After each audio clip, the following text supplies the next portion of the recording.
ஆக இதையெல்லாம் சொல்லாம ஏதோ மத்திய அரசு 5-8 குழந்தைங்களை ஃபெயில் ஆக்க போறாங்கன்ற தவறான தகவல்களை சொல்றார். எல்லாத்தையும் பெற்றோரை வர தூண்டி விடுறார். பெற்றோர்கள் யாரும் உங்க தூண்டுதலுக்கு ஆளாக மாட்டாங்க. தான் குழந்தைங்க நல்லா படிச்சு இன்னும் தகுதியானவர்களாக மாறி அடுத்த கிளாஸ்க்கு போகணுன்னு தான் நினைப்பாங்க.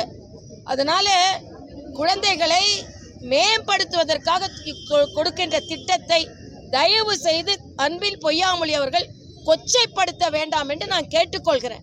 குழந்தைங்கள்லாம் நல்லா படிக்கணும். இன்னைக்கு உலக அளவில் என்னை போன்ற டாக்டர்கள் உலக அளவில் பிரபலமாக இருக்காங்கன்னா எதற்கு காரணம்?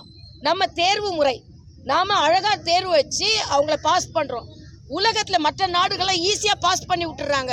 அதனால் அவர்கள் திறமையற்றவர்களாக இருக்கிறார்கள். அதனால் அன்பில் பொய்யாமொழி அவர்கள் தயவு செய்து பொய்யாமொழி என்ற பெயரை வைத்திருப்பவர் பொய் சொல்லாமல் உண்மையாக சிபிஎஸ்சியில் என்ன திட்டம் கொடுக்கப்பட்டிருக்கிறது என்பதை மக்களுக்கு சொல்ல வேண்டும். தவறான கருத்தை தயவு செய்து பரப்ப வேண்டாம் என்று நான் கேட்டுக்கொள்கிறேன்.